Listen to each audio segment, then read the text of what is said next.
Good morning, Dynasty Degenerates. Welcome back into the BDGE Dynasty channel. It's been a little while, but we are back, and we're sitting here, right? It's Thursday morning, not even a full week removed from the conclusion of the Super Bowl. Now, think about the start of the season, the 2024 season. Go all the way back to September.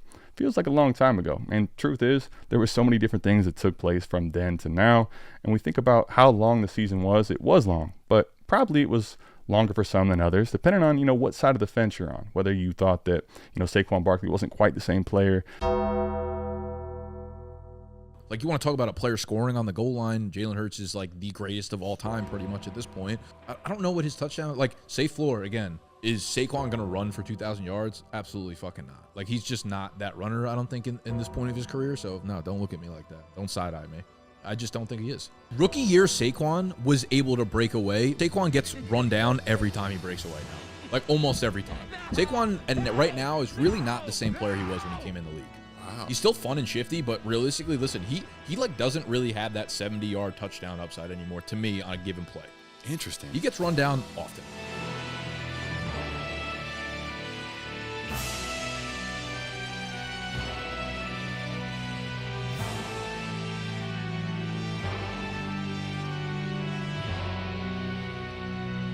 Well, that's neither here nor there, but the point is so many things took place during the year. It's kind of an up and down roller coaster of emotions for a lot of people. And when we think about that, there's going to be so many of our idiot league mates that right now, they're looking to turn off the TV. They're ready to go away for a little while, kind of hibernate, not for the winter, but for the spring. But here's the thing. You're a Dynasty Degenerate, you know that we don't stop. Dynasty never stops. It never sleeps. And the real ones, all we can do is think about talking about Dynasty, figuring out all the different angles for our teams that we need to think about, right? We look at, Nick just talked about with Ashton Genty, we have a really great running back in this class that's looking to be the 101 because the class is a little bit weaker, especially when you think about the 2024 class. So many strong rookies in that class. We're going to get into right now something that I think is really important. Now, for you, whatever your thing is that you're really wanting to improve on this offseason, there's not really a right or wrong answer, right? Whether you're looking at, you want to get some trades done, you're looking at some players on some of the teams in your league, you're thinking, all right, who can I pluck from some of these teams, right? Which one of these idiots can I get over on to try to really position myself to go win? Or whether you're looking at kind of familiarizing yourself with this 2025 class, right? All these incoming rookies, and every single year there is going to be rookie fever because we know there's going to be a buildup up until the combine. Then we're going to see people in the underwear Olympics kind of set the world on fire. And then all the way up until the draft, the buzz and hype around the 2025 class is going to be the case no matter what class it is, even if you think that this class right now isn't that strong. So with all these things in mind, listen, there's not really a wrong answer, but for me, the first thing I think about when I wake up in the morning and the last thing I think about before I go to bed, that's Dynasty startups. It's startup season. Everybody loves drafting. If you're a fantasy player in general, one of your favorite things to do is just draft players. That's one of the most exciting and fun things in the game of Dynasty. But the reality is when you take a look at Dynasty startups, this is an event that happens technically one time per league, right? When you go to start your Dynasty league, everybody's going to draft their team. And then from that point forward, all we have left is the rookie draft, creating all this rookie euphoria and hype. And Startup ADP really gives us a lot of great information right now that we can look at for market trends, whether it comes to a player or a pick, a rookie pick, as far as how they're being valued right now in the market. Now, Startup ADP is not an end-all be-all, right? Just because somebody goes in a certain round in a Dynasty startup does not mean that someone that goes off the board several picks later or even the start of the next round, that person's not guaranteed to be significantly more valuable or even any more valuable roughly than the player that comes off the board 3, 4, 5, 6 picks later, right? There's obviously tiers in the way that people value players. And then there's also how people get traded in the market afterwards. Players and picks, a lot of times after the startup, they get traded in a totally different market and their value is a little bit different there. We take a look, perfect example of this. Look at the startup ADP right now. Dak Prescott coming off at the 507. Obviously, we know what happened last year. Fall from grace from the third round where he's at, but we take a look at the 507. Okay, is everybody in the sixth round guaranteed to be, that much less valuable than Dak Prescott? No, not really. There's plenty of people in there that are very similarly valued when we look at what the markets are kind of saying overall. Hell, you even get to the seventh round. Perfect example, DK Metcalf coming off the board at the 708. Another player that, because of the rise of JSN and kind of a very mediocre finish for him production-wise, and the fact that JSN's younger, people are kind of seeing this as the alpha passing the torch. DK's fallen. But here's the truth. When you take a look at these guys one for one, you go to keep, trade, cut. Now, this is not a trade market per se, right? But everybody has to click keep, trade, cut. And when they say that, DK Metcalf is actually more valuable by most people's standards when they go to click those things, when they're looking at Dak Prescott and DK Metcalf. The reality is, though, when you take a look at a startup, why Dak Prescott's coming off the board 2 rounds earlier, this is a 12-team Superflex league, right? In Superflex, you got to have 2 quarterbacks. And a lot of times, because of the scarcity of the position, someone feels like they need to go ahead and secure either their first one, if they've kind of been waiting on the quarterback position, make sure they do get a Dak Prescott before all the quarterbacks dry up, or that Dak Prescott becomes their second quarterback and someone that, while he's getting older, still does have a lot of upside and could give them a really good 1-2 punch at the quarterback and Superflex spot. So there's a lot of different things and variables that go into this data, but ultimately this is free information with a lot of different data points that we can use to our advantage. And these are coming from people drafting with money on the line. They're telling you what they think about players. And you can see market trends as far as how players are going up and down in Dynasty startups as the offseason continues. Plenty of people right now really aren't all that familiar with the 2025 class.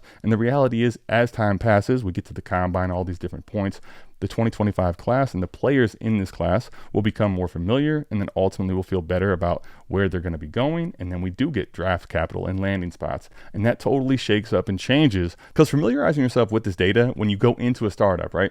And trade offers start coming into you, you're not going to be as overwhelmed when someone sends you an offer where you're getting a 6th-round pick, let's call it. And right now, it's the 3rd round in that startup. You're going to feel very overwhelmed and be like, man, I have no idea who's going to be coming off the board in the 6th round. You may completely want to stay away from that trade offer and not really have an idea if it's even good or not for yourself. You just don't know, so you stay away from it. That's fine if you want to, but just kind of familiarizing yourself with this data here and there during the offseason can have you in a lot better position when trades like that go into you. And ultimately, if you decide you want to be aggressive, you want to move up or trade back in a startup, you're going to be able to send out these offers and not feel overwhelmed when those opportunities come to you. But even if you're not planning on getting a Dynasty startup, think about it like this. For me anyway, if I just think holistically about Dynasty startup ADP, where certain startup ranges are, and I think about what the 2025 rookies that are going to be coming in this year, what picks are they going to be going? Like, where do those 2025 rookie picks correlate, and what ranges are they going to be going in a startup? And I kind of think about the meshing of those two worlds. And then I kind of also think about, okay, now what players are going to be going in these ranges?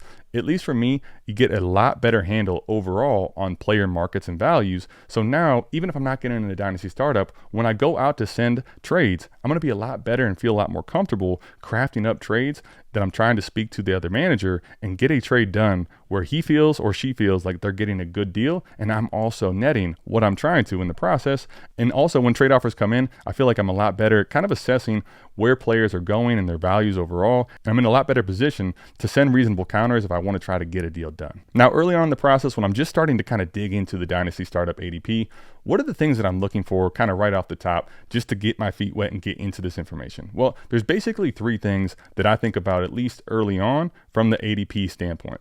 First, what I'd like to do is take a look at what was happening a year ago today in Dynasty startups and where we're at now. Are there any noticeable trends? Are there some things that happened during the course of the year that you can clearly see and kind of think about, okay, these things are affecting what's happening in Dynasty startups, and you can kind of have a good handle as to why that's the case. I'm looking for the why. What has changed in Dynasty gamers' minds in this ADP? And are there actually trends that can show me that? Or is there really not much change at all from position to position? Now, the second thing I'm looking for when I start thinking about the incoming rookies, the rookie class, because that's all we're going to be drafting year in and year out, it's such a big deal. There's so much hype around it. So what I'd like to do is try to think a little bit forward, right? Think a little bit ahead. What are some things that are currently happening in the Dynasty landscape, and how might that affect the 2025 rookies that are coming in? All right, so now comparing and contrasting with the 24 draft we're looking about a year ago and right now what we're seeing today, there's a lot of things that just immediately off the rip I'm looking at, but for the sake of this exercise and kind of thinking about this, I'm going to go through this kind of position by position and talk about some things that I think we can look at clear and obvious. Now, starting at the quarterback position, one of the things that I see right away, right? We're looking at Josh Allen, Jaden Daniels, Lamar Jackson, those 3 rushing Konami code guys that obviously had all great years. They're coming off 1, 2, and 3. But when we take a look at the 2025 year, right, you got CJ Stroud in there. You got Jalen Hurts in there. Joe Burrow at the 6, Justin Herbert at the 7, and even A-Rich is at the 8, right? So 8 quarterbacks come off in the first 12 picks. And one of the things that I was projecting, and one of the things that's definitely changed, especially at the top, is you got Jamar Chase coming off the board at 4. Basically, he's right on the heels of the cheat code quarterbacks. And in a super flex league, that's really interesting to see from a market standpoint. Wide receivers going that close to quarterbacks, that's something we really have never seen in the game so far. And obviously, you have Justin Jefferson coming off at 7. And then Malik Neighbors is coming off at the 111, wide receiver 3, ahead of guys like CeeDee Lamb. So many players that you just didn't think that he was going to pass, especially considering the situation he was in. But looking at all that, right, now you have those 3 receivers going off the board early. Now, it's not necessarily that much different when you take a look at Chase, Lamb, and Jefferson going at 6, 9, and 10. But the difference is 4 and 7 basically kind of surrounding the elite quarterbacks, right? You're saying these wide receivers are so different than the pack. They're kind of getting pushed up the board from the receiver position, and ultimately that's making some quarterbacks fall down the board. But overall, when you look at the first several rounds, first 2-3 rounds, there's really not that much different, right? When you look holistically at this, you're looking at 15 quarterbacks off the board here last year in the first 3 rounds versus right now 13 off of the board. But the big thing that actually is interesting to note here for me, and this is where I think about, again, the landscape change. So with round 4, round 5, and round 6, this is where it's very different right now versus what we saw about a year ago. So right now, if you take a look in 2024, so you got Bryce Young, quarterback 18, coming off in the middle of the 6th. You had Kirk Cousins, Baker Mayfield coming off in the 7th. Those were quarterback 19 and 20. But realistically, like Will Levis is quarterback 21, and he's coming off the board middle to late 8th round.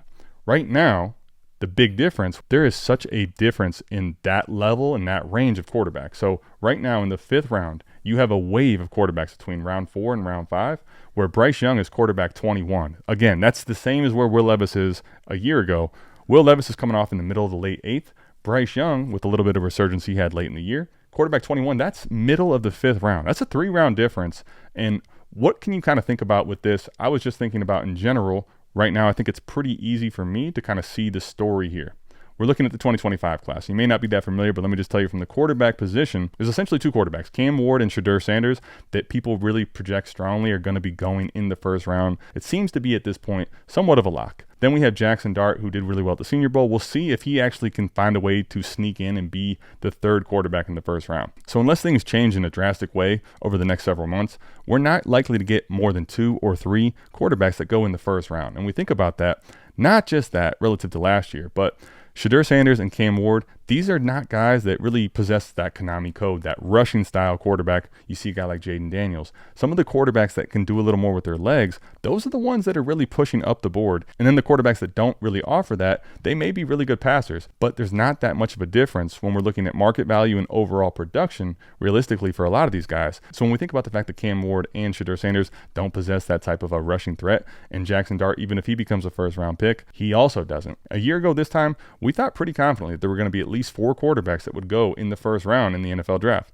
That was going to be Caleb Williams, Jaden Daniels, Drake May, and then J.J. McCarthy. Despite how people felt about J.J. McCarthy and his passing volume, there was a lot of buzz about J.J. McCarthy being a 1st round pick. Now, as far as Bo Nix and Michael Penix went, a lot of people were not really believing that they truly were 1st round NFL talents, but obviously we got to the NFL draft. That's forward thinking again. But when we get to the draft and there were 6 quarterbacks that come off the board in the first 12 picks, that totally has changed and shifted what we're looking at here, right? You got Michael Penix at quarterback 16. He's a 4th round pick, right? He's off the board in the first 48 picks. And then you also have J.J. McCarthy, who hasn't played a down, who is quarterback 19, coming off an injury without playing a snap. He's a middling 5th round pick ahead of Dak Prescott, ahead of Bryce Young. So you think about where this quarterback landscape is currently, it is not something that people really project or think is going to be changing on the high end. And that's really why the quarterbacks have changed at this point. And so for me, what can we actually think about moving forward, and how is this going to change startups, or what do I need to do to adapt to this current situation, right? Realistically, last year, a lot of people like to play this dance of how long can they get away with not having their 2nd quarterback? How long can they kind of fade the position while they're picking up a bunch of skill players? You look at last year, right? If you were to do this, you could have gotten Bryce Young in the 6th, Baker Mayfield in the 7th, Matthew Stafford in the 9th. Obviously, the list goes on. And what those players actually did or did not do, that's a totally different conversation. But from a team building standpoint, you could have gotten away with being, a little bit more risk tolerant about having a middling quarterback 2 in Superflex, and really wait on that and probably execute that strategy pretty well. We look at it now.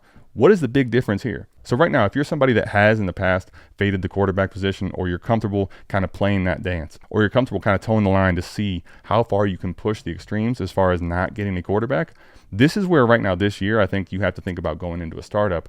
The total landscape has changed at QB, so I need to be a lot more cognizant. If I'm going to be considering fading quarterback in lieu of going ahead and getting some skill players, this is probably where I need to really start considering looking strongly, right about in the 3rd to the 4th round. Keep a tally on the list of the quarterbacks overall that have come off the board. How many are gone, right? How many quarterbacks are also then left?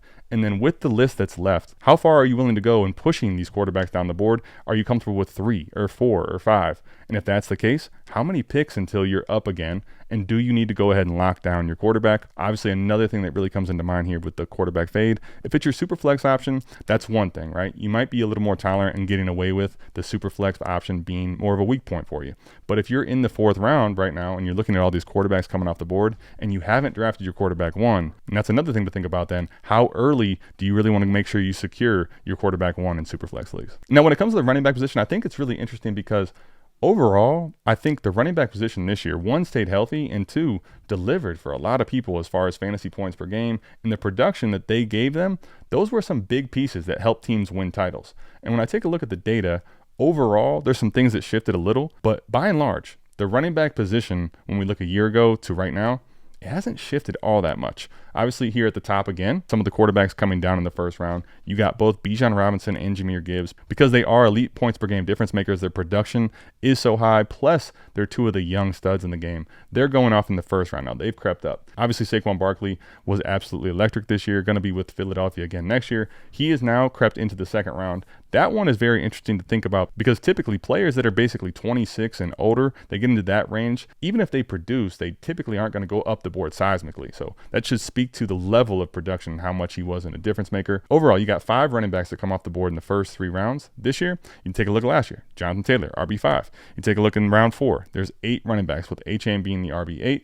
Take a look right now. RB8 is Kyron Williams. You got Bucky Irving, Jonathan Taylor. So you have some players here that are going up and down the board based on how they performed, right? Breece Hall obviously going to RB5 after a poor year. But in general, when you're looking at most of these spots, the running back position isn't changing all that much, at least on the high end, outside of Gibbs and Bijan and Barkley going up a lot from where they were. Taking a look, though, where it's very interesting to me, they're still not even in the middling parts of the round that much of a difference, right? You get to 5 and 6 and 7. There were so many running backs this year that were high-end running back 2s or low-end running back 1s that really help people win. And I thought we would see, at least at this point, some more running backs kind of pushing the envelope, getting higher up.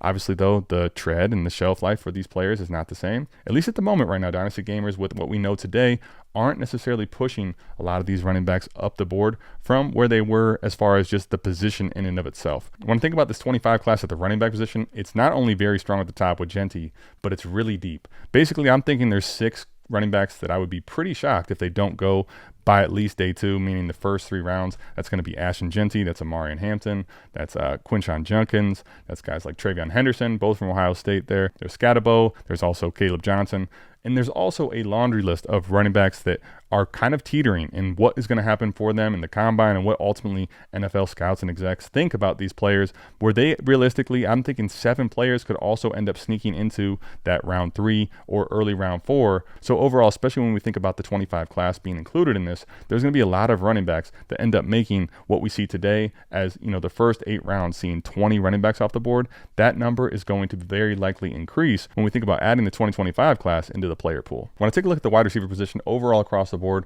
there's nothing really that sticks out to me, obviously, other than what I talked about at the beginning. The elite wide receivers, what people are believing is the elite wide receivers, the young ones, what people are valuing as the true studs that is different from the pack, the Chases, the Jeffersons, and the league neighbors from everybody else. Those guys are now into the first round, and the biggest thing is Chase and Jefferson are pushing both of them into the top 7, which that realistically was not something that we thought was going to happen when we look back at previous startups before. But the rest of it, holistically, like you're seeing names go up the board pretty significantly with big 2024 rookie years. You got Ladd McConkey, Brian Thomas that are going the 2nd and the 3rd round. But as a whole, right, in the first 4 rounds, you're looking at 17 this year currently. And you look at last year, there's 16. When we take a look at this wide receiver position as a whole, there's not a ton that has really changed when we look this year to last year. That's also pretty interesting for me anyway, considering the wide receiver position as a whole was a pretty big letdown this year from a production standpoint. Obviously, you have exceptions to the rule. Jamar Chase was unbelievable. Malik Neighbors gave us more than we definitely thought that he was capable of, given the situation. But there was a ton of wide receivers this year that got hurt relative to the years that we've seen in the past. Oh, and this is the fun one right here. The tight end position. Man, this is crazy. All off season, I was told, like, Sam Laporta is just that guy. Sam Laporta is that dude. There's certain tight ends that you just can tell confidently. Dalton Kincaid. So many of these tight ends we just know are going to be set it and forget it, absolute producers while also being young. Obviously, the Kyle Pitts resurgence. There's so many different tight ends that disappointed last year. And basically now what I call the position, and when I think about the way that the landscape is currently from the startups, this is really interesting, and it's very simple for me. I call this the Brock Bowers effect. Brock Bowers came in and was so damn good at the tight end position, and the difference for him, and especially the way I'm kind of evaluating and thinking about it, was Sam Laporta was a guy that had a lot of touchdowns in his rookie season in 2023, and that was really great. But when you have a ton of touchdowns, you become a little more touchdown dependent. And obviously touchdowns for Brock Bowers, that wasn't the calling card for his success for fantasy football. He set the record at the tight end position for all receivers with catches and so many different things that he reset the books at the tight end position. That type of volume is probably going to be a big difference maker into why he is very different than the rest. So he is pushed up into the elite difference maker tier. He's coming off the board at pick 17 in the second round. What's really interesting though, so think about this. Sam Laporta is coming off the board at the 302 last year, and he's basically him, right? This is tight end one, the guy that you have to have, easy tight end one, no discussions. He definitely lets down this year. Obviously, he did have some touchdowns again. A lot of trick plays got him touchdowns, but I would say it's pretty easy and not even a debate. It's obvious to say that he disappointed this year relative to expectations. Despite that, he is still coming off the board at pick 36, so late third. So from early third to late third was the only dip he had. And realistically, when I'm looking at this 2025 year, it kind of makes sense from a standpoint of warp or production, what the tight ends were that mattered and which ones that people can really project to be difference makers. Very short list. And the rest are getting closer to the pack. It's basically you either have an elite one or you don't, and you go get them early, or you kind of fade the whole position as a whole and go get whatever your guy is in somewhere between round 6, round 7, round 8, basically when the player pool starts to shrivel up a lot more as far as the flex position. So any of the running backs, quarterbacks, and wide receivers that are out there. I think this is something that we probably should not expect to change. Now, some of these 2025 rookies may get a little bit of bump in value artificially because someone's really looking for that big tight end ascension from a rookie. But there's some tight ends I like in this class, in the 2025 class.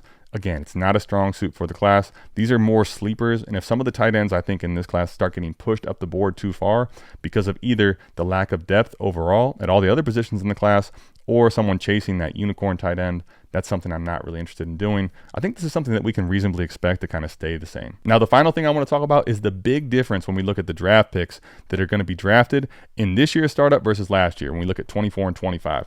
There's basically in a startup, there's 3 different ways you can do it. The majority of people right now are going ahead and drafting this way. This is my favorite way this time of year when we don't have enough information yet to draft the incoming rookies. So you can go ahead and just draft the rookies right now without landing spot, without draft capital. I've seen it done. I've been in some leagues there. It's kind of a trust your process thing, but it's pretty niche. Not that many people draft the rookies in the startup at this point yet. Then the other thing you can do is this, where you have a placeholder. You'll typically draft kickers. You could do defense, whatever you wanted to market, but you're drafting placeholders in that spot, and that is now going to be the 101 rookie pick, the 102 rookie pick, the 103 rookie pick. That I think is the most fair way to really balance out where the value is in startups, because the third and final way you can do it is a little more traditional, where you just have the player pool of current dynasty players, and then you have the 2025 rookies that is not going to be a part of the startup. And basically, based on randomness, you're going to be predetermining who gets the 101, the 102, 103, 104, so on and so forth, but it's not going to be affecting where their draft pick is in the startup. So this is by far my preferred way to do it and what I would suggest at this time of year. And when you look at that, right, where the placeholders are, where the 2025 picks are being valued at this time versus where 2024, this is seismically different, and it speaks to the landscape as well as what people think about the 2025 class, or really more so don't know about the 2025 class. Overall groupthink is that it's not a very strong class, as well as the fact that people aren't really familiar with a lot of names in there. So right now you got 101, which, like, just pencil in if you said like Nick's video you saw a couple days ago as Ashton Genty. But for the sake of this, let's try to pretend that we don't know the names. The 101 in the 25 class is coming off almost in the third round, right? Very close, late second. You take a look at the 24 class, almost in the exact same spot is the 103. So you had the 101, the 102 at the turn of the first and second round. Then you have the 103 basically going where the 101 is. And then it only gets significantly worse from there. You have no picks coming off for the 25 class in the third round. So 36 dynasty picks come off the board, right? The first 3 rounds, only 1 rookie, and that is one that people believe is kind of very different from the rest of the pack in the class. So last year, you had the 104 and the 105 coming off in the third round. Then you have the fourth round, the 106 is coming off. We take a look at the fourth round. Now we start to get a little more of the 25 class. Basically, you start to get here, though, where you have a little bit more question marks, a little bit more projection for a lot of the players here, right?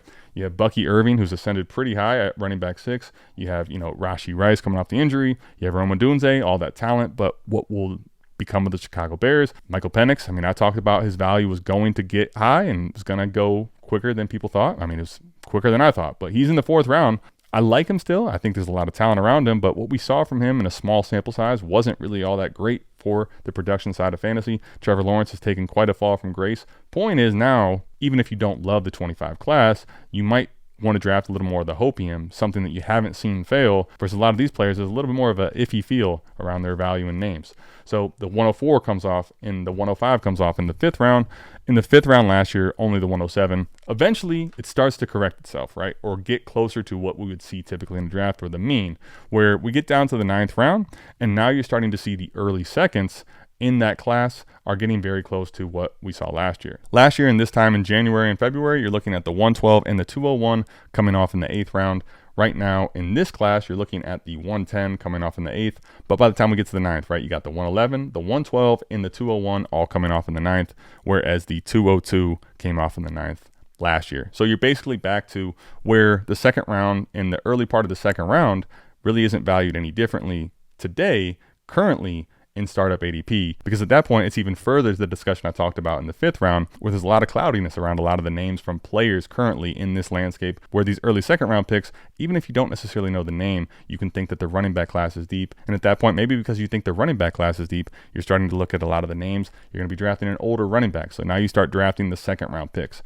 So overall, there's a lot of things I think to digest when we think about the 2025 class. I'm curious right now, I'm going to end it here.